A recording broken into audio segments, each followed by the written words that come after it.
रिवायत में मौजूद है कि चार चीज़ें जब हो रही हों तो इंसान को अपने लबों से दुआ करनी चाहिए। चार चीज़ों के वक्त, एक तो जब बारिश हो रही हो,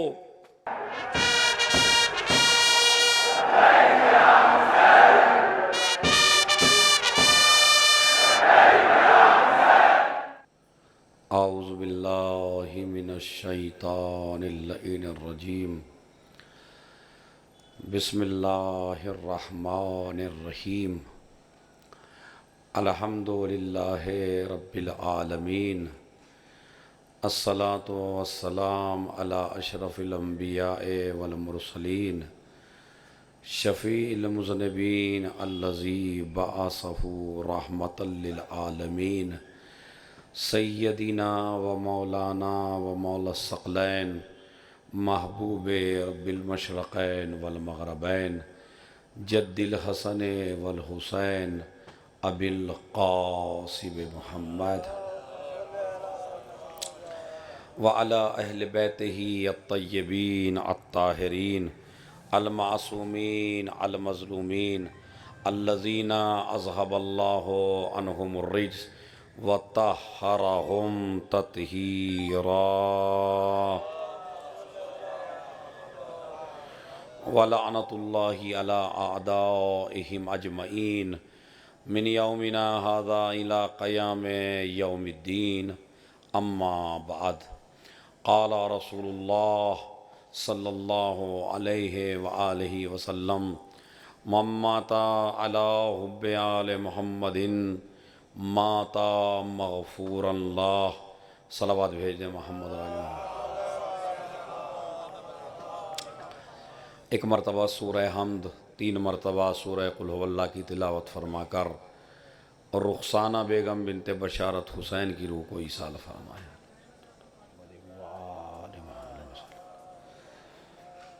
बहरहाल वो तो जो खस्तगी है वो तो आपकी सलावात से ज़ाहिर हो रही है कि आप माशाल्लाह कितने और ये सलावात ही मुझे बहरहाल एक ऐलान कर रही है कि आपको बहुत ही कम पढ़ना है, क्योंकि 1 घंटे से लोग बैठे हैं, 2-2 3-3 मरसिए माशाल्लाह। और वो तो बहरहाल पेश खान ने बहुत रहम किया कि बहुत ही मुख्तसर, तो होना तो ये था कि मजलिस अज़ान से पहले ख़त्म हो जाती, लेकिन बहरहाल कुछ मजबूरियाँ, कुछ परेशानियाँ। तो मौज़ूए गुफ्तगू बिल्कुल 6 हदीसें हैं जो उलमाए अहले सुन्नत की किताबों में मौजूद हैं। मुझे खाली उनका तर्जुमा करना है और उसके बाद आपकी ज़हमत को तमाम कर देना। मेरे ख़्याल में 40 मिनट के अंदर मजलिस मुझे तमाम कर देनी है। अब तो सलावात अच्छी पढ़ दें।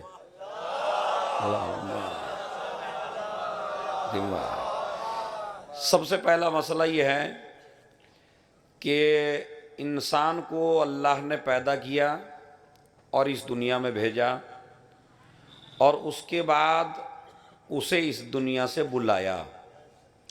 यही कारवाने दुनिया इसी तरह चल रहा है कि कोई इस दुनिया में आ रहा है और कोई इस दुनिया से जा रहा है। लेकिन इसमें आपको ये गौर करना है, ये फ़िक्र करना है, ये सोचना है कि ना अल्लाह ने आपको आने पे इख्तियार दिया और ना अल्लाह ने आपको जाने का इख्तियार दिया। यानी क्या मतलब? यानी जब भेजेंगे तो जाना पड़ेगा और जब बुलाएंगे तो आना पड़ेगा। ये तेरे इख्तियार में नहीं है। जब भेजेंगे तो आने से मना नहीं कर सकता और जब बुलाएंगे तो जाने से मना नहीं कर सकता। और फिर इतना आजिज़ रखा, इतना आजिज़ रखा कि अपनी मर्ज़ी से हमारी बारगाह में आ भी नहीं सकते। देखिए बड़ा जुमला है, अगर आप उससे समझ लें, आप अपनी मर्ज़ी से हमारी बारगाह में नहीं आ सकते, इसीलिए इसको खुदकशी करार दिया गया और खुदकशी को हराम करार दिया गया। खुदकशी शरीयत में हराम है। यहीं से आपको अंदाज़ा हो जाना चाहिए। आप दुखों से परेशान हैं, आप परेशानियों से परेशान हैं, आप हालात से परेशान हैं और आपने अपना गला घोट लिया, आपने फांसी ले ली, तो आप ये बताइए सलावात पढ़ते हुए या दुरूद पढ़ते हुए या फातिहा पढ़ते हुए या मजलिस कराते हुए 100 दफ़ा आदमी सोचेगा ऐसे आदमी के लिए कि जिसने खुद फांसी ली हो, तो कोई तो फातिहा भी नहीं पढ़ेगा। हो सकता है कोई मजलिस, अरे कमबख्त ने खुद मर गया भाई, मरा थोड़ी है, खुद मर गया, अल्लाह ने थोड़ा ही बुलाया था, अपने आप अपना गला घोंट लिया। तो गला मैंने अपना घोटा, दुनिया से मैं रुखसत हुआ, ये दुनिया मुझे बुरा क्यों कह रही है? ये इस्लाम मेरी मौत को हराम करार क्यों दे रहा है?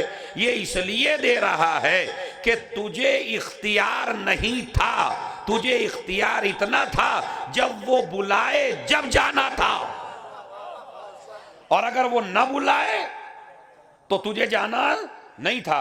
और ये जो खुदकशी को इस्लाम कहता है हराम है, अपना गला घोटना हराम है, अपनी जिंदगी खत्म करना हराम है। क्यों हराम है? यहीं से आपको अंदाजा होना चाहिए कि जिस जान को तुम अपनी जान समझ रहे हो वो तुम्हारी जान नहीं है, वो अमानते परवरदिगार है। तुम्हारी जो जान है वो तुम्हारी मिल्कियत है या ये अमानत है? बस यहीं पर मजलिस तमाम कर दूंगा मैं। ये जो तुम्हारी जान है तुम्हारे जिस्मों में है, ये अमानत खुदा है या तुम्हारी मिल्कियत है? मिल्कियत और अमानत का कानून सुन लीजिए। आपने मुझसे गाड़ी अमानत के तौर पर ली और यहीं इमाम बाड़े के सामने उस पर लठ बजाने लगे, शीशे तोड़ने लगे। अब ये मौलाना साहब वहां से गुजरे, उन्होंने कहा अरे भाई कुछ तो शर्म करो, अरे किबला की गाड़ी है भाई, इसके शीशे क्यों तोड़ रहे हो, इसे खराब क्यों कर रहे हो? तो अब सामने वाले के पास भी कोई जवाब नहीं है। लेकिन अगर वो अपने पैसे से गाड़ी खरीद के लाया हो और खड़ा हुआ शीशे तोड़ रहा हो और मौलाना साहब कहे अपनी क्यों गाड़ी तोड़ रहे हो, तो वो सीने पे हाथ मार के कहेगा जनाब मेरी है, मैं कुछ भी करूं, पैसा मेरा है, दौलत मेरी है, गाड़ी मेरी है। तो इसका मतलब यह है अमानत के बारे में सवाल होता है, मिल्कियत के बारे में सवाल नहीं होता। तो ये जान तुम्हारी मिल्कियत नहीं है, ये अमानत खुदा है, और अमानत खुदा होने की वजह से इसका सवाल होगा। इसी तरह औलाद जो तुम्हारे हाथों में है वो तुम्हारी मिल्कियत नहीं है, वो अमानत खुदा है। इसीलिए जब आदमी मर जाता है तो कब्र में पहला सवाल यही होता है, वो जो हमने तुझे अमानत दी थी उसे किस रास्ते पे लगा के आया? एक सलावात भेज दे मोहम्मद और आले मोहम्मद।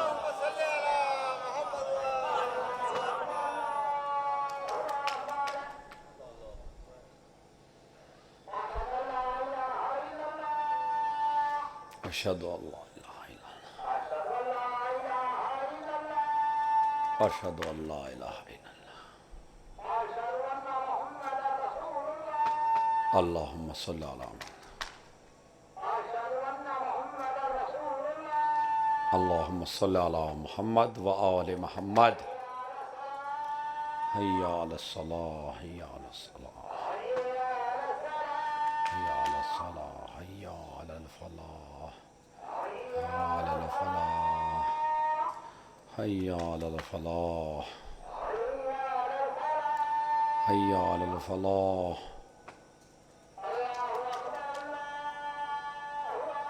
अल्लाहु अकबर, अल्लाहु अकबर, ला इलाहा इल्लल्लाह,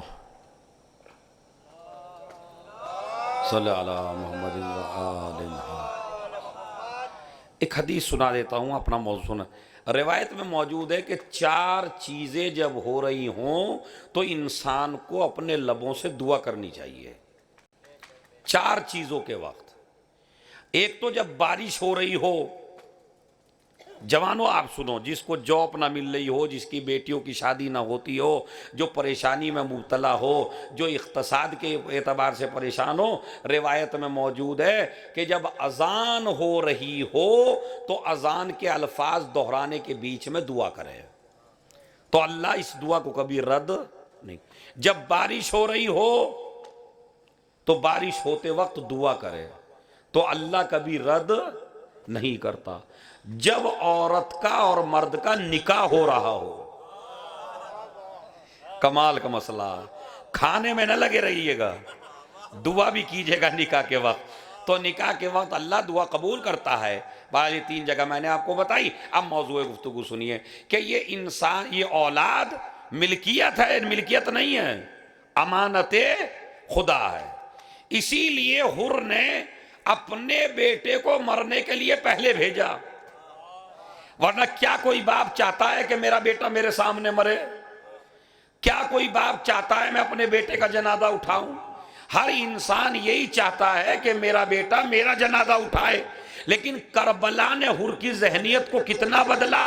पहले बेटे को भेजा, बाद में खुद गया, ताकि दुनिया को बता दिया जाए जब बेटा सामने सही अकीदे पर मर जाएगा तो मैं भी सुकून से मरूंगा, मैं भी सुकून से मरूंगा कि मेरा बेटा सही अकीदे पर दुनिया से रुखसत हुआ है। बस अजी तो सुनिए, तो ये हमारी जान, एक मौजू मैंने आपको सुना दिया, हमारी मिल्कियत नहीं है, अमानतें। जोर से बोलिए, हाँ बस, चाहे दाद न दीजिएगा मगर जोर से बोलते रहिएगा। ये हमारी मिल्कियत नहीं है, ये अमानतें खुदा है। एक बात। दूसरी बात ये है कि अल्लाह ने जो हमें इख्तियार दिया, न तो आने पे इख्तियार न जाने पे इख्तियार, लेकिन एक चीज का इख्तियार है, और वो है मौत को अपनी अच्छा भी तुम ही बनाओगे और मौत को अपनी बुरा भी तुम ही बनाओगे। जाने पे इख्तियार नहीं है, आने पे इख्तियार नहीं है। इख्तियार कहीं पर है? चाहे मौत अच्छी बना लो, चाहे मौत बुरी बना लो। अल्लाह अच्छी और बुरी नहीं बनाता। अल्लाह मौत को ना अच्छी बनाता ना बुरी बनाता। अल्लाह ने तो बंदे के इख्तियार में दिया कि चाहे तू अच्छी बना ले, चाहे तू बुरी बना ले। अच्छा, अच्छी मौत कौन सी है और बुरी मौत कौन सी है, ये भी आप समझ लीजिए। कुल्लो नफ्सिन जायक़तुल मौत, हर नफ्स को मौत का जायका चखना है। कुरान ने ये तो बताया कि मौत में जायका है, लेकिन कहीं कुरान में ये नहीं है कि जायका कैसा है। वह जुमला मैंने आपको पूरे कुरान की मैंने सैर करा दी कि कुरान मजीद में ये है कि मौत में जायका है, लेकिन कुरान मजीद में कहीं ये नहीं है कि मौत में जायका कैसा है। ये तो बताया, जब हुसैन ने कासिम से पूछा कैफल मौतो इंदक, तेरे नजदीक मौत कैसी है, तो जनाब कासिम ने जवाब दिया अहला मिनल असल, शहद से ज्यादा शीरी है, ताकि कयामत तक के जवानों को कासिम का पैगाम दे दिया जाए। अगर मौत हुसैन के साथ है तो शहद से ज्यादा शीरी है, और अगर मौत हुसैन के साथ नहीं है तो फिर वो शहद से ज्यादा शीरी नहीं है। तो कुरान ने जायके के बारे में बताया और कासिम ने कैसा जायका है ये बताया। तो लिहाजा मौत अच्छी भी हो सकती है, मौत बुरी भी हो सकती है। अगर आपका किरदार अच्छा हो तो मौत अच्छी होगी, अगर आपका किरदार बुरा है तो मौत बुरी होगी। जितना अच्छा कैरेक्टर इतनी ही अच्छी मौत, जितना बुरा कैरेक्टर इतनी ही बुरी मौत। हमारे यहां तो आजकल बड़ी तारीफ की जाती है उस आदमी की कि जिसे देखने के बाद लोग रास्ता बदल दे। करते नहीं, अरे भाई ये तो पूरे मुजफ्फरनगर की जान है, ये आप नहीं जानते किबला कितना रोब है इनका मुजफ्फरनगर में। ये जिस गली से गुजर जाएं उस गली से लोग रास्ता चलना छोड़ देते हैं। मैंने कहा आइए हम नबी से पूछते हैं कि इस आदमी की औकात क्या है जिसे देखने के बाद लोग रास्ता बदल दें। तो नबी ने फरमाया कायनात का सबसे बड़ा जलील इंसान वो है कि जिसे देख के शरीफ आदमी रास्ता बदल दे। आप बताइए क्या बनना चाहते हैं आप जलील तरीन बनना चाहते हैं या आप नेक बनना चाहते हैं? तो पहली चीज, इंसान अगर अपनी मौत अच्छी करना चाहता है तो पहला तरीका है कि अपना कैरेक्टर बदले, अपना अखलाक सही रखे। इसीलिए नबी की एक मशहूर व मारूफ हदीस बड़ी अजीब व गरीब है। मैं तो वाकई लज्जत आती है, आपको भी लज्जत आएगी। पता है नबी ने क्या फरमाया? किसी के नमाज रोजे को देख के मरऊब ना हो जाना के बड़ा मोमिन है। खुदा की कसम जवानों, आपसे गुजारिश है, सुनिए क्या हदीस फरमाई। एक आदमी बड़ा नमाजी है, बड़ा मुत्तकी है, बड़ा परहेजगार है, बड़ा हाजी है, बड़ा रोजेदार है, बड़ा मजलिसे कराने वाला है, बड़ी अंजुमने बुलाने वाला है, बड़े मातमदारी कायम करवाता है। नबी क्या कहते हैं? खबरदार, किसी के नमाज रोजे से मरऊब ना हो जाना कि ये बड़ा अच्छा आदमी है। हमने कहा पे नबी क्या देखें? पहले ये देखो रिश्तेदारों में रहता कैसे है, माशरे में कैसे रहता। ऐसा तो नहीं किसी का लेके ही नहीं देता, जिस जमीन पे पैर रख दिया उसी को अपने बाप की मिल्कियत समझने लगा। कहीं ऐसा तो नहीं है? तो इस्लाम क्या कहता है? खबरदार, ये न देखना नमाज कितनी पढ़ता है, ये न देखना रोजा कितना रखता है, ये देखो माशरे में रहता कैसे है। इसीलिए नबी अली ने फरमाया, मेरे मौला अली ने, जिंदगी की, खुदा की कसम, अगर ये 4 हदीसें आपने याद कर ली ना तो पूरी मजलिस कामयाब है और आपको भी जीने का सलीका आ जाएगा। मौला अली फरमाते हैं, जिंदगी की असल खूबसूरती इसमें नहीं है कि आप कितने खुश हैं। नहीं, इसमें ऐसे नहीं छोड़ूंगा मैं जबकि एक एक आदमी से तवज्जो ना दिलवा लूं। क्या फरमाया मौला अली ने? जिंदगी की असल खूबसूरती इसमें नहीं है कि आप कितने खुश हैं, जिंदगी की असल खूबसूरती इसमें है कि कितने मोमिन आपसे खुश हैं। यानी फिर वही आ गई। और अब तीसरी हदीस, मैंने आपसे कहा मुझे जाकरी नहीं करनी, हदीस से सुनानी है। तीसरी हदीस, किसी से जबान से मत कहो कि मुझे दुआओं में याद रखना। अरे जब बघरे जाते हैं जियारत के लिए तो आप क्या कहते हैं? भाई हमें जियारत में याद रखना, दुआओं में। जब जोगीपुरे जाते हैं तो क्या कहते हैं? हमें दुआओं में याद रखना।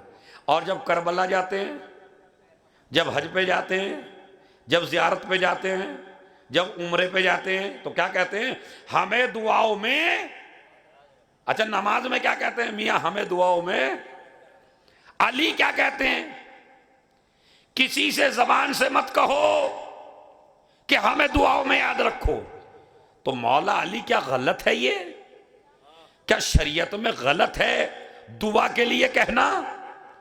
मौला कहते हैं गलत भी नहीं है, कहना चाहिए। तो मौला इधर तो आप मना कर रहे हैं, किसी से जबान से मत कहो। कहा नहीं, मेरा जुमला समझ लो पहले। मेरे कहने का मकसद है सिर्फ और सिर्फ जबान से मत कहो। अरे नहीं भाई, अब कुछ की समझ में आ गया, कुछ की नहीं आया। यानी शरीयत का हुक्म है दुआ मंगवाओ, दुआ करवाओ, दुआ के लिए कहो, इसलिए कि हो सकता है तुम्हें खुदा माफ ना करे। लेकिन अगर तुम दूसरे से कहोगे और दूसरा तुम्हारे लिए दुआ करेगा तो अल्लाह उसकी पाकीज़ा ज़बान की वजह से तेरे गुनाहों को माफ कर सकता है। तो फिर मौला अली आप मना क्यों कर रहे हैं? कहा मेरे कौल का मकसद समझो। मैं कहना चाहता हूं सिर्फ और सिर्फ ज़बान से मत कहो मुझे दुआओं में याद रखना, बल्कि किरदार इतना अच्छा बनाओ कि ज़बान से कहने की जरूरत ना पड़े। सलावत भेज दे मोहम्मद अलैहि।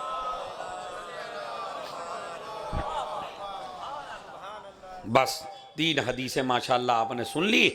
अब सुनिए, माता अला हुब्बे आले मोहम्मदिन, माता शहीदा, ये 6 हदीसें हैं जो उलमाए अहले सुन्नत के, हो सकता है मेरी आवाज जा रही हो, मेरे अहले सुन्नत भाई सुन रहे हो तो वो भी चेक करें अपनी किताबों में।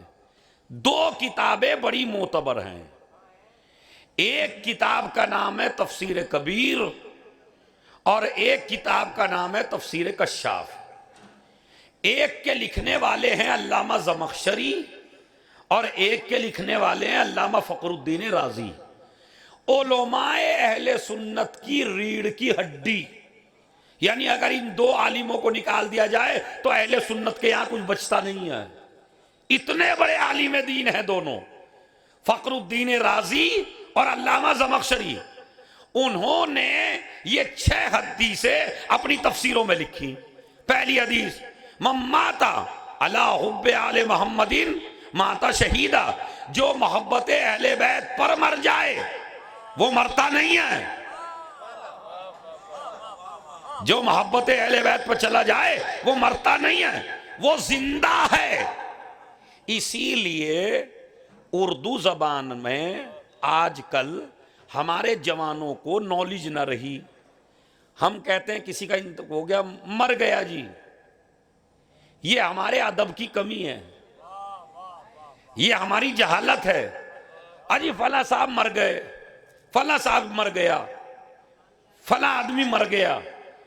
पहले जो हमारे बुजुर्ग थे वो मर गया का लफ्ज इस्तेमाल नहीं करते थे, वो कहते थे इंतकाल कर गया। कहते थे नहीं कहते? आज भी कहते हैं बाद पढ़े लिखे लोग, फला साहब इंतकाल कर गए, मरे नहीं, इंतकाल कर गए। इंतकाल का मतलब क्या है? आप मुजफ्फरनगर में थे, कव्वाल में आ गए। आप कव्वाल में थे, मुजफ्फरनगर चले गए। आप दिल्ली थे, मुजफ्फरनगर आ गए। आप मुजफ्फरनगर थे, दिल्ली चले गए। इसका नाम है इंतकाल। अब समझे मरने वाले को क्यों कहा जाता था इंतकाल कर गए? ताकि दुनिया में ऐलान करें जो अली वाला होता है वो मरता नहीं है, वो अपनी जगह बदलता है। पहले एक जगह होता है, अब दूसरी जगह चला जाता है। एक सलावात भेज दे मोहम्मद और आले मोहम्मद। तो आज की मजलिस सुनने के बाद आप क्या लफ्ज इस्तेमाल करेंगे? इंतकाल। इंतकाल में माना क्या है? एक जगह से दूसरी जगह चले जाना, मरना नहीं। अगर हम मरा हुआ समझते तो कब्र में हिला हिला के क्यों कहते इस्माइफम? क्यों कहते हैं आप इस्माइफम? सुन और समझ। अच्छा, खाली इस्माइफम नहीं कहते। एक लफ्ज कह दूं, मैं मजलिस में आ गया तो कह दूं, क्या कहते हैं? या फला। आप बोलिए जरा, आप तो सुनते रहते हैं। क्या कहते हैं भाई? ए फला इब्ने फला। अच्छा, किसी तलकीन में ससुर का नाम है या नहीं है? ससुर मोहतरम का, कि भाई दामाद मर गया हो और उसे तलकीन सुनाई गई हो और कहा गया हो फला इब्ने फला, बाप ही का नाम लिया जाता है ना। वो बाप जिसकी कोई औकात न थी जिंदगी में, वो बाप जिसको देखना नहीं चाहता था, वो बाप जिसको कमा के थोड़ा सा भी ना दिया, वो बाप जिसकी आंखों में आंखें डाल के कहा तुमने मुझे दिया ही क्या है। मैं बताऊं आपसे, खुदा की कसम, अगर बाप कुछ भी ना दे, खाली अपने नाम के आगे नाम का हक दे दे। ये आजकल के ये जवान बैठे हैं, ये जो मुझे नजर आ रहे हैं, ये कहते हैं बाप से आंखों में डाल के तुमने मुझे दिया ही क्या है, मैं तो छोटा सा था जब कमाने लगा था। समझ रहे?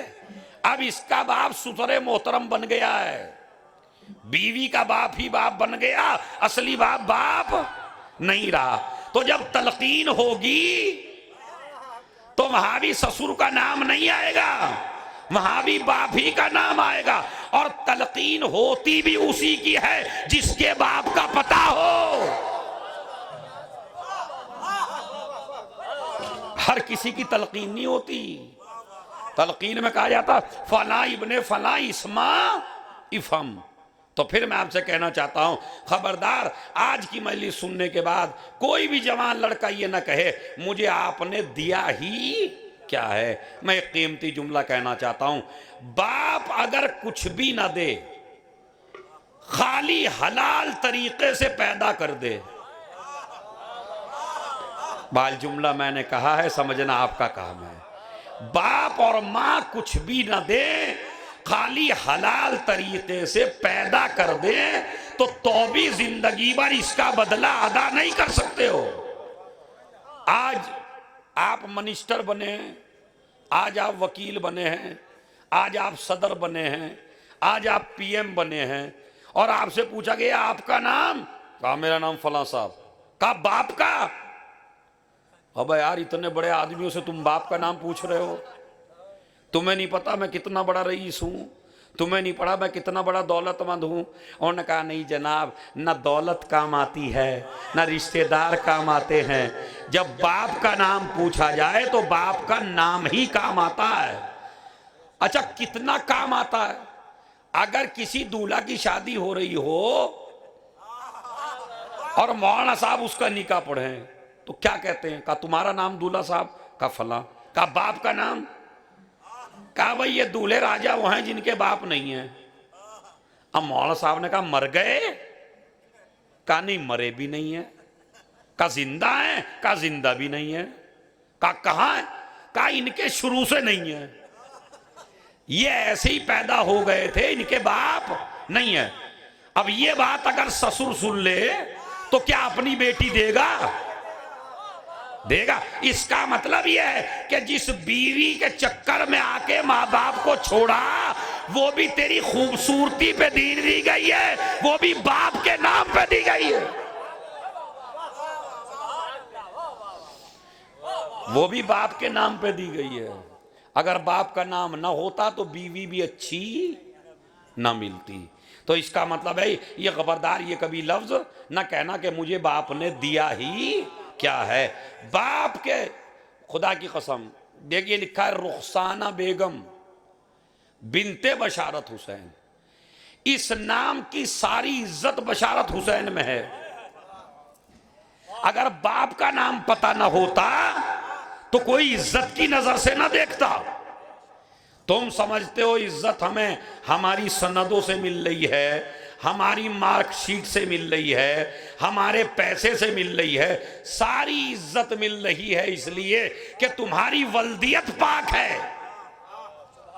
और खुद ये जो मजलिस आज़ा में आके बैठे हो, ये दौलत की वजह से आके बैठे, इक़्तिदार की वजह से आके बैठे, सल्तनत की वजह से आके बैठे, अपनी ताकत की वजह से आके बैठे। खुदा की कसम इस फर्शे अदा पर भी वही आ सकता है कि जिसके माँ बाप ने उसे हलाल तरीके से पैदा किया हो। तो आप तो किसी भी लायक नहीं है अगर माँ बाप नहीं है। तो खैर, माता अला हुब्बे आले मोहम्मदीन, माता शहीदा, जो मोहब्बत अहले बैत पर मर जाए वो शहीद होता है, यानी इंतकाल करता है, यानी एक जगह से दूसरी जगह जाता है। और दूसरा जुमला सुनिए, दूसरी हदीस, माता अला हुब्बे आले मोहम्मदीन माता ताइबा। ऐसी हदीस हो सकता है अभी तक ना सुनी हो। पता है क्या फरमाया नबी ने? जो अहले बैत की मोहब्बत पर मरता है वो तौबा करके मरता है। नहीं नहीं, अभी नहीं समझे आप, अभी समझाता हूं। हम में से जितने भी बैठे हैं गुनाहगार हैं। हर आदमी से कोई ना कोई गुनाह हुआ है, और हजारों गुनाह वो हैं जिनको हम गुनाह नहीं समझते लेकिन गुनाह हैं। अच्छा, एक चीज ऐसी जिससे ना मौलवी बचे, ना अल्लामा बचे, ना बड़े बड़े आरिफ बचे, गीबत। अभी देखे, अभी खाने के बाद अब जब जाएंगे तो यहीं से शुरू हो जाएगी। कोई नहीं बचा इससे, ना मौलवी बचा, ना जाकिर बचा, ना शायर बचा, ना कोई मोमिन बचा। मस्जिद से निकले तो शुरू, मजलिस से निकले तो शुरू, घर में गए तो शुरू, खाने ही पे तबसरा होने लगता है। समझ रहे? इससे तो कोई नहीं बचा ना। तो ये ऐसा गुनाहगार जब मर जाए तो नामे अमाल कितना गंदा होगा। अब मरने के बाद मुलाकात होने वाली है अली से। अली ऐसे नजीस आदमी को अपने सीने से लगाएं तो कैसे लगाएं? इसीलिए अल्लाह ने कहा, ए मेरे नबी कह दो, माता अला हुब्बे आले मोहम्मदीन माता ताइबा, अली वाले को जब तक मरने नहीं दूंगा जब तक तौबा न कर ले। सलावत भेज दे मोहम्मद और आले मोहम्मद पर। एक सलावत और पढ़े मोहम्मद और आले मोहम्मद। खुदा की कसम, ये तुम्हारे लिए एक तसल्ली है, ये तुम्हारे लिए एक दिलासा है, ये तुम्हारे लिए एक सोच का मकाम है, ये तुम्हारे लिए एक बशारत है जो आले मोहम्मद की तरफ से है कि अली वाला मरता नहीं है जब तक तौबा ना कर ले। और अल्लाह इसके गुनाहों को कैसे पाक करता है वो भी सुन लीजिए। कभी इसे बुखार दे देता है, कभी इसे बीमारी दे देता है, कभी ऐसी बीमारी में मुब्तला होता है कि उसी बीमारी में चला जाता है। हम और आप क्या कहते हैं? अरे बड़ा गुनाहगार था, भुगत के मरा। कहते नहीं कहते? कहते हैं ना आप, मियां भुगत के मरा। तो अच्छी बात है भुगत के मरा, इसलिए कि वहां की जिल्लत से बेहतर है कि यहां जलील हो जाए। दुनिया के जलील करने से कुछ नहीं होता, जिसे खुदा जलील करे वो मेन है। तो खुदा अगर इज्जत दे तो इज्जत मिलनी चाहिए, खुदा अगर जिल्लत दे तो बंदे को जिल्लत मिल जाती है। ये जो बुखार है, ये जो शुगर है, ये जो बीपी है, ये जो हार्ट है, ये जो हजारों बीमारियां एक एक आदमी को लगी हुई हैं, ये अल्लाह ने इसलिए लगाई हैं ताकि मेरा बंदा अली से मुलाकात के लायक बन सके। ये सारी बीमारियां गुनाहों का कफ़ारा हैं, समझ रहे हैं आप? तो माता अला हुब्बे आले मोहम्मदीन, माता ताइबा, जो भी अहले बैत की मोहब्बत पे मरेगा अल्लाह उसे नहीं मारेगा जब तक तौबा की तौफीक न दे दे। और जिसके दिल में एहतराम ज़हरा हो, मेरे जुमले पे गौर कीजिएगा, जिसके दिल में एहतराम ज़हरा हो वो जब तक नहीं मरेगा जब तक माफी ना मांग ले अपने गुनाहों की। मैं दलील दूं आपको। हुर ने लजाम फरस पे हाथ डाला, इमाम ने कहा तेरी माँ तेरे मातम में बैठे। उसके बाद हुर क्या कहता है? मैं भी आपको कहता अगर आपकी माँ जहरा ना होती।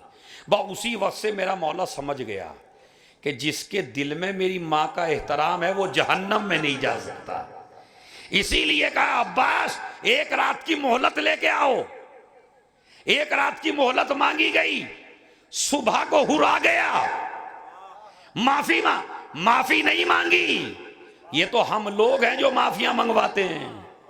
अगर करबला समझ लें तो करबला की हकीकत यह है कि जैसे ही गुनाहगार नादिम हो जाए फौरन माफ कर दो। हमारे यहां क्या होता है? देख से ज्यादा चमचे गर्म होते हैं।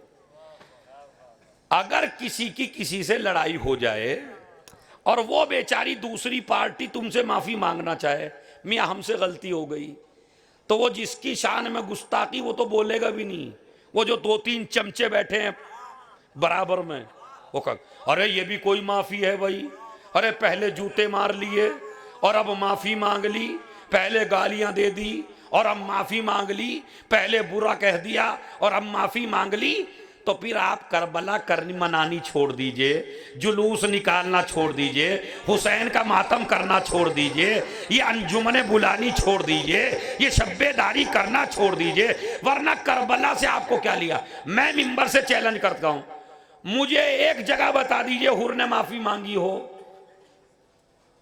कोई साबित कर दे जितने बैठे कि हुर ने माफी मांगी। हुर ने माफी नहीं मांगी। हुर ने तो एक लफ्ज कहा, क्या मुझ जैसा आदमी माफ हो सकता है? तो ये माफी है या सवाल है?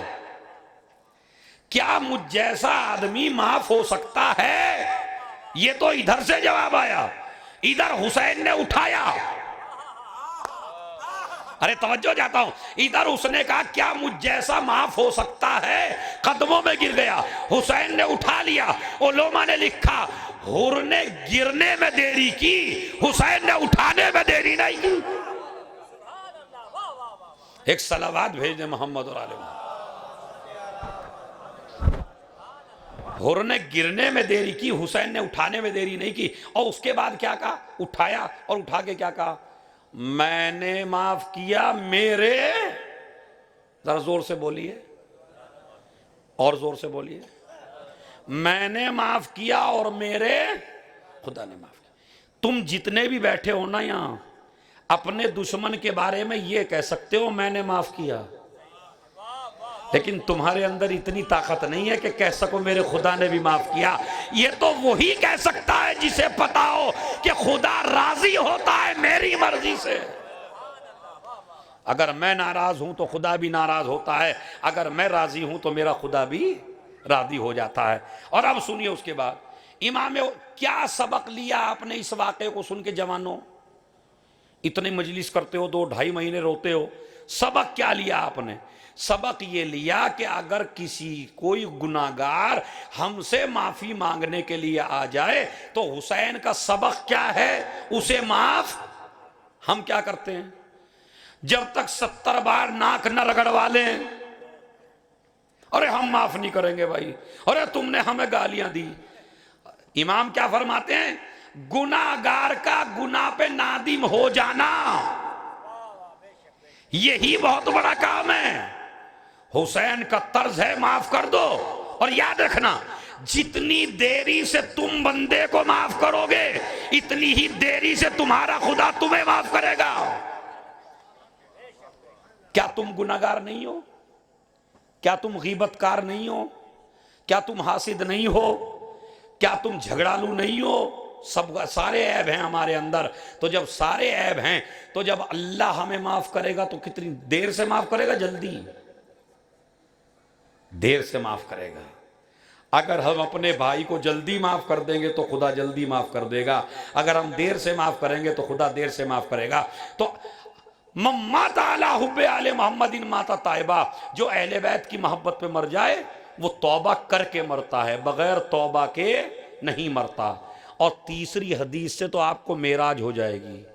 तीसरी हदीस वो आलिम अहले सुन्नत लिखते हैं, सुनिए, मम्माता अला हुब्बे आले मोहम्मदिन माता मगफूरन ला।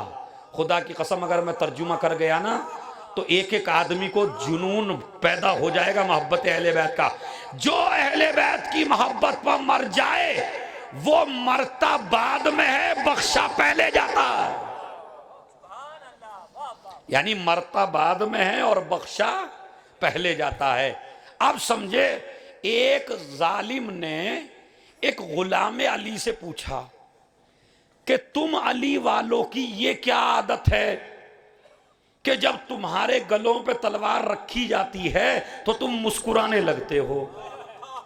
हम समझते हैं तुम्हारी अकलें चली गई, तुम पागल हो गए इसलिए कि तुम मुस्कुरा रहे हो।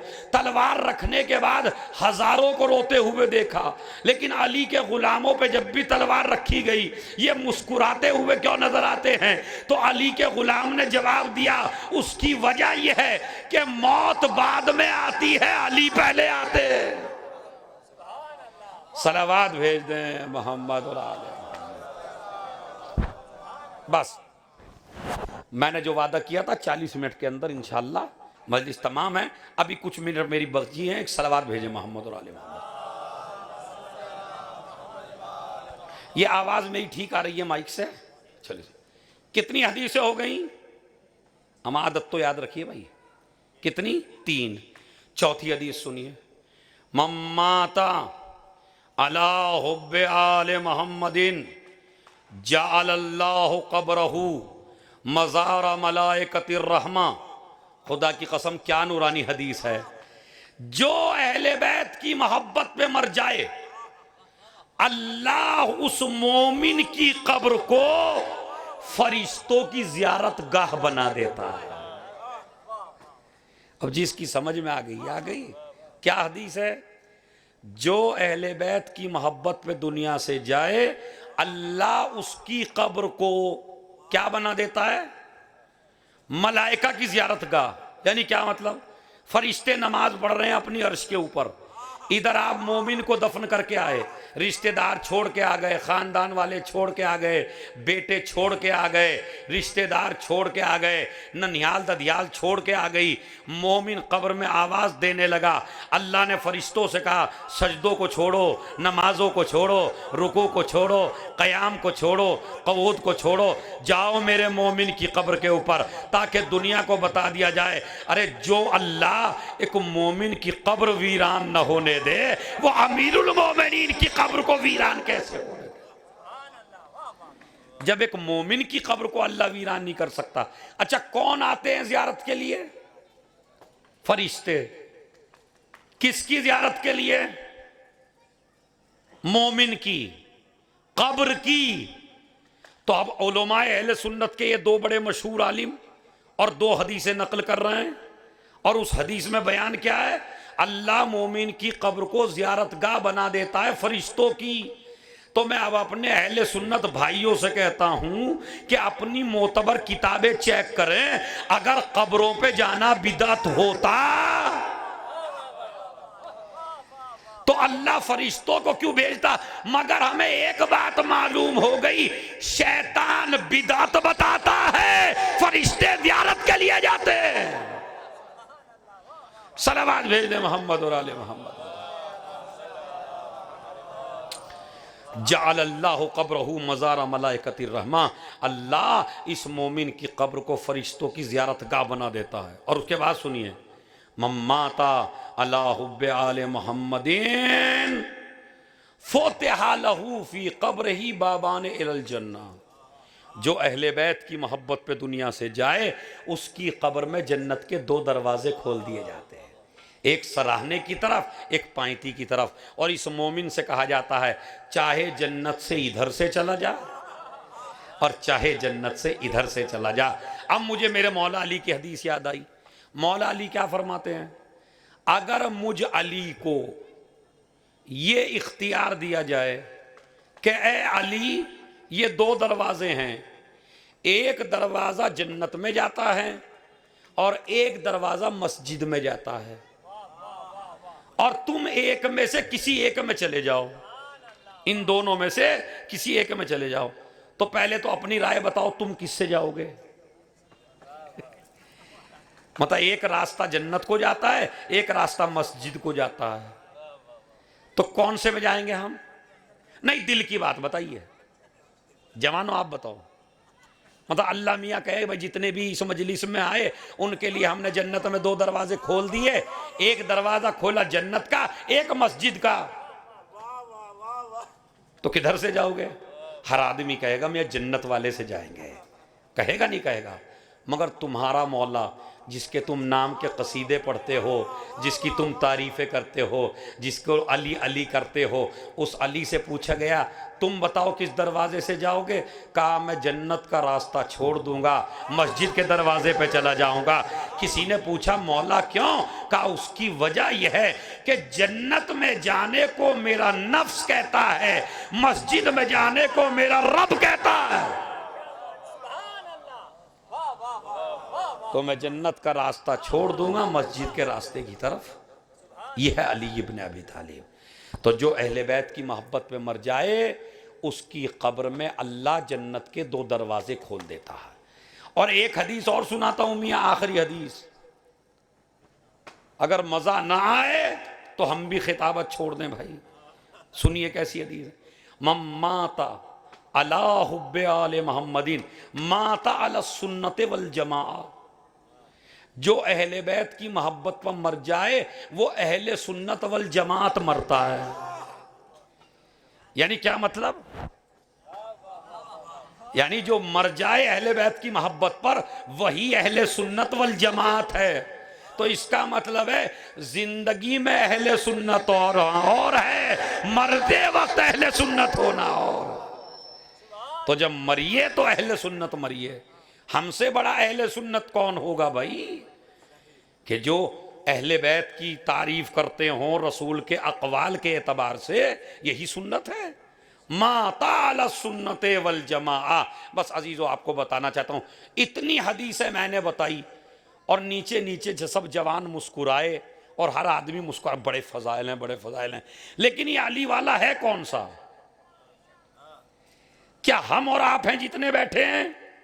तो याद रखिए अजीजों, कायनात की हर शय आसान है मगर सबसे बड़ी और सबसे अजीम और सबसे भारी शय है अली वाला होना। अली वाला होना हर कोई नहीं कर सकता। धोखा छोड़ना पड़ेगा, गीबत छोड़नी पड़ेगी, हसद छोड़ना पड़ेगा, फितना छोड़ना पड़ेगा, चुगलखोरी छोड़ना पड़ेगी, हक मारना छोड़ना पड़ेगा, तब जाके बनोगे अली वाले। लेकिन अगर ये सारे सिफात अंदर रहे तो फिर हम अली वाले नहीं है। अब आइए मैं आपको सुनाता हूं, एक अली वाला हम जैसा ही था, हम जैसा।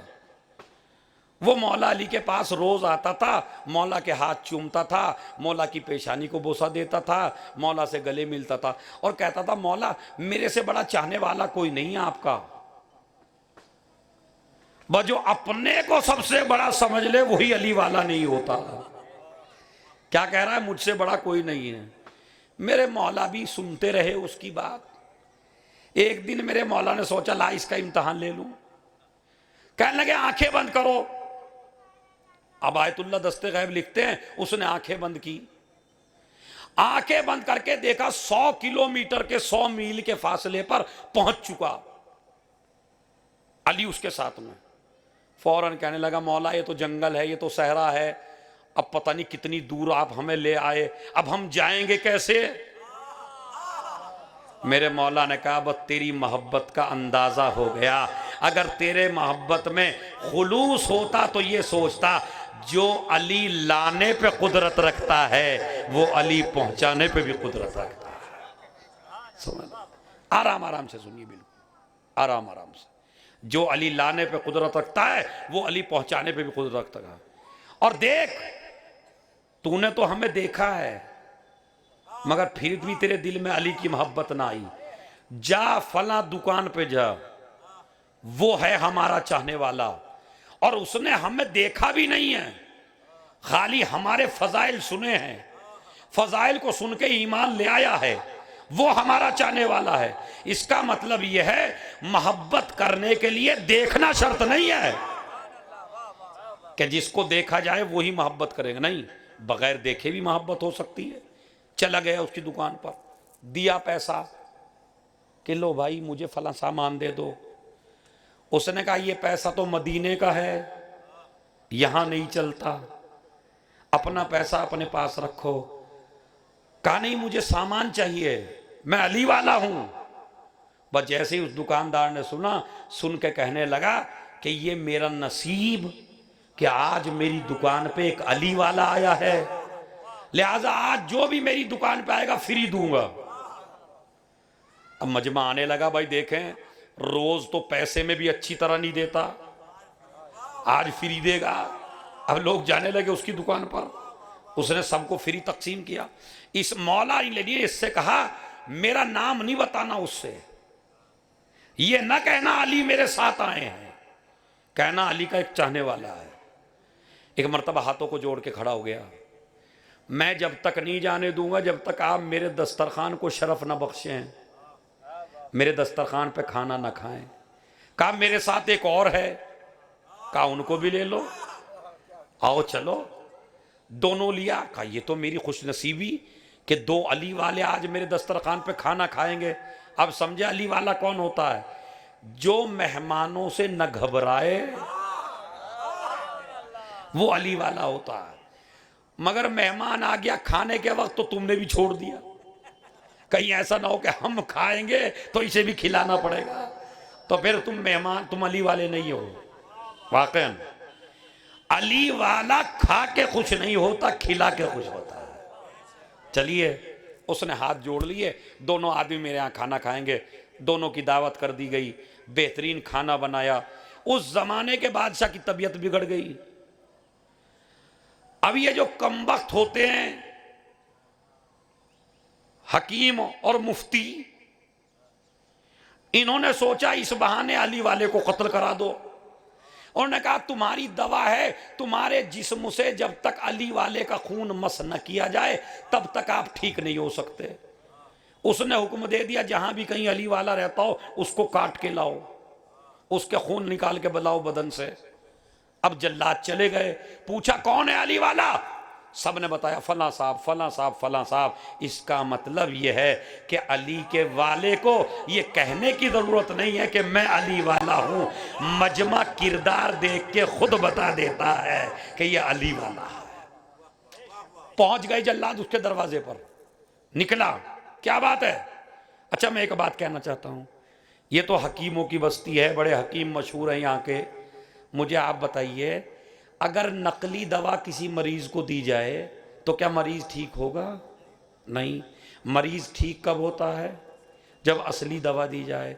इन मुफ्तियों ने तो अली वाले को कत्ल करवाया इस साजिश के तहत कि अली वाला कम हो जाएगा, लेकिन अल्लाह ने फजीलत को उजागर किया कि कहा अली वाले का खून लाओ, पता चला असली खून अली वाले का है। हर किसी का असली खून नहीं होता। चलिए बैठ गए। अब जो बैठे कहने लगे हमें तुम्हें कत्ल करना है। क्यों? अली की मोहब्बत के जुर्म में। उसने कहा मेरे यहां 2 मेहमान बैठे हैं, उन्हें खाना खिलाने दो। अच्छा सोच के बताइए, अगर हम और आप होते तो क्या कहते? कहने लगे भाई तुझे एक की जरूरत है, मेरे घर 2-2 शिकार हैं। इसका मतलब यह है जो अली वाला होता है वो धोखेबाज नहीं होता है। अली वाला कभी धोखा नहीं करता। चलिए, अभी ये बातें हो ही रही थी कि इसके 2 बच्चे थे। वो 2 बच्चे खेल कूद के वापस आए। उन्होंने बाप को किसी से बहस करते हुए देखा। बच्चों ने कहा बाबा आप अपने मेहमानों को खाना खिलाएं और इनसे कहें कि ये हमें कत्ल करे, इसलिए कि हमारी रगों में भी तो खून अली है, हमें कत्ल कराए। तो ये बच्चे जल्लाद से डरे, तलवारों से डरे नहीं। इसका मतलब यह है कि जिनके दिल में अली आ जाए वो बच्चे न तलवारों से डरते हैं न तीर से डरते हैं। तो अगर अली वाला तलवार से न डरे, तो अगर अली अल्लाह की मोहब्बत रख के शबे हिजरत तलवारों के साए में सो जाए। अब सुनिए बस आखिरी जुमला। बच्चों को कत्ल कर दिया गया। इसने मां से जाके बताया अपनी बीवी से कि बताना नहीं, बच्चे कत्ल कर दिए गए। दस्तरखान लगाया, मेहमानों को खुश होकर खाना खिलाना चाहता है, मगर इसे यह मालूम नहीं है तेरे दस्तरखान पे मुश्किल कुशा है। एक मर्तबा मेरे मौला ने कहा तेरे कितने बच्चे हैं? कहा 2। कहां गए हैं? कहा भाई खेलने के लिए गए। कहा हमारा दस्तूर है हम खाना जब तक नहीं खाते जब तक हमारे साथ हमारे बच्चे बैठ के ना खाएं। उसने कहा भाई न जाने कितनी देर में आएंगे, बच्चे हैं, रात तक आएंगे, आप खाना खा लीजिए। मगर मेरा मौला क्या कहता है, हमारी आदत है हम नहीं खाएंगे जब तक तेरे बच्चे ना आ जाए। मजबूर होके बताया मेरे बच्चे तो अली की मोहब्बत में मारे गए। एक मर्तबा मेरे मौला ने कहा उनके जिस्मों को लाओ। कटे हुए सर और जिस्मों को लाया गया। मेरे मौला ने 2 रकअत नमाज पढ़ी, अपना हाथ रखा, दोनों बच्चे बिल्कुल ठीक हो गए। और जब हुए तो ना बाप को देखा ना मां को देखा, फौरन देखा अली के चेहरे को और ऐसे देखने लगे अली के चेहरे को। बाप ने कहा तुम तो पहले ही कत्ल कर दिए गए थे, तुमने तो अली को देखा नहीं था, ये बार बार अली का चेहरा क्यों देखते हो? कहा बाबा ताज्जुब की बात यही तो है, जब शहीद हो के जन्नत में पहुंचे वहां भी यही नजर आया और जब जन्नत से यहां आए तो यहां भी यही नजर आया। तो अगर मौला मानना है, अगर आका मानना है तो ऐसे को मानिए कि जो कब्र में भी काम आए, लहद में भी काम आए, दुनिया में भी काम आए, आखरत में भी काम आए। और वो कोई नहीं है अलावा फातिमा के, हसन के, हुसैन के। अजीज़ों, एक बीबी के इसाले सवाब की मजलिस है। 1 साल के बाद भी आज इतने चाहने वाले उसकी मजलिस में शरीक हुए ताकि रिश्तेदारों को पुरसा दे सकें। ये पुरसा बड़ी अच्छी चीज़ है, बड़ा सुकून होता है जब किसी को पुरसा दिया जाता है। लेकिन आओ तुम्हें एक शख्सियत और दिखाऊं कि जिसे पुरसा नहीं दिया गया, और वो कोई और नहीं, हुसैन इब्ने अली। अकबर मारा गया, पुरसा न दिया गया, अब्बास मारा गया, पुरसा न दिया गया, बच्चे ज़बा कर दिए गए, पुरसा न दिया गया, और ख़ुद कहना पड़ा अब्बास मर गए, अली अकबर जुदा हुआ। हमसे किसी ने ये भी न पूछा कि क्या हुआ, मगर अभी अभी मरसिया हुआ। शहजादी फातिमा ज़हरा सलामुल्लाह अलैहा का आपने बहुत गिरिया किया। मैं तो 2 जुमले मसाइब के पढ़ना चाहता हूँ, और वो 2 जुमले ये हैं कि जब कोई माँ दुनिया से रुखसत होती है तो उस माँ को मरने के बाद सुकून मिल जाता है, मगर फातिमा वो माँ है कि जिसे मरने के बाद भी सुकून नहीं मिला। कैसे? जब हुसैन और रुखसत आखिर के लिए मदीने में आए और एक मर्तबा कब्र से माँ की लिपट गए, अम्मा तेरा हुसैन जा रहा है, तो कब्र से आवाज़ आई, मेरे लाल आगे आगे तू चल, पीछे पीछे तेरी माँ आ रही है। ये मेरे लाल, तेरी माँ कब्र में चैन से सुकून से नहीं रहेगी। लो अजीज़ों, करबला का मैदान आ गया, खेमे नस्ब कर दिए गए। ज़ैनब का दिल घबराया, हुसैन को बुलवाया, भैया इस ज़मीन से किसी दूसरी ज़मीन पे चलिए। कहा भाई क्यों? कहा भैया जब से हमने इस ज़मीन पे कदम रखा है किसी बीबी के रोने की आवाज़ आती है, और वो ऐसा रोती है कि जैसे पूरा घर उजड़ गया हो। हुसैन कहने लगे, ज़ैनब पहचाना नहीं? कोई और नहीं है, वो तो मेरी माँ फातिमा ज़हरा है। तो यहाँ भी फातिमा आई। शिमर से यजीद ने पूछा, बता तूने हुसैन को कैसे कत्ल किया? कहा मैंने कुंद खंजर से कत्ल किया। कहा क्या तूने खंजर को तेज़ नहीं किया था? कहा नहीं, खंजर को तेज़ तो किया था, लेकिन जब खंजर चलाना चाहता था तो एक माँ आकर मेरा खंजर पकड़ लेती थी। ऐ शेम, अरे मैंने हुसैन को चक्कियाँ पीस के पाला है, अरे मेरे लाल ने तेरा क्या बिगाड़ा है। लो अजीज़ों, यहाँ भी फातिमा आई। आखिरी जुमला, उसके बाद ज़हमत तमाम। दरबाने जिंदान रोता रोता सैयद सज्जाद के पास आया, आके कहता है, सज्जाद अपनी फूफी से कहो दिन में रो लिया करे, रात में ना रोया करे, इसलिए कि अगर इसके रोने की आवाज़ यजीद के कानों में पहुंच गई तो क़यामत आ जाएगी। सैयद सज्जाद फूफी के पास गए, फूफी अम्मा रात में ना रोया करें। मेरे लाल, अगर मैं रोऊंगी सकीना को कौन संभालेगा? मैं रोऊंगी रबाब को कौन संभालेगा? मैं रोऊंगी बीबियों को कौन संभालेगा? मेरे लाल मैं नहीं रोती। दरबाने जिंदान कहता है, नहीं सज्जाद, वो आवाज़ तेरी फूफी की आवाज़ है। अरे एक बीबी जिंदान के पीछे आके कहती है, हाय मेरे हुसैन, हाय मेरे अब्बास, हाय मेरे अली अकबर, और उसकी आवाज़ तेरी फूफी की आवाज़ से मिलती है। सज्जाद ने कहा, जब रात को वो बीबी आए तो मुझे बता देना। निस्फे शब गुजरी, रात का हिस्सा गुजरा, वो बीबी फिर आई, रोना शुरू किया, हाय हुसैन, हाय अब्बास, हाय मेरे शेर। सैयद सज्जाद ने ज़ैनब को उठाया, ए फूफी अम्मा जाओ इस बीबी से पूछ के आओ। ज़ैनब चली, बीबी के बराबर में बैठी और बैठ के कहती है, बीबी मैं रोने को तो मना नहीं करती, लेकिन हुसैन का नाम लेके न रोना। उसने कहा ठीक है, हाय मेरे अब्बास, हाय मेरे गाजी, हाय मेरे शेर। का अब्बास का नाम लेके भी ना रो। उसने कहा वाह अकबरा, ए मेरे कड़ियल जवान। का अब्बास का नाम लेके भी ना रो। उसने कहा हाय अली असगर। ज़ैनब कहती है, बीबी क्या तेरा भी पूरा घर उजड़ गया? अरे ज़हरा ने चीख के कहा, ए ज़ैनब, अरे करबला के मैदान में मेरा पूरा घर उजड़ गया। अरे तूने पहचाना नहीं, मैं तेरी माँ फातिमा ज़हरा अम्मा भाई हो। अरे जब हुसैन के गले पर खंजर जब हुसैन के गले पे खंजर चल रहा था तब कहाँ थी? जब अकबर के सीने पे बर्छी लग रही थी तब कहाँ थी? जब कासिम के लाशें टुकड़े हो रहे थे तब कहाँ थी?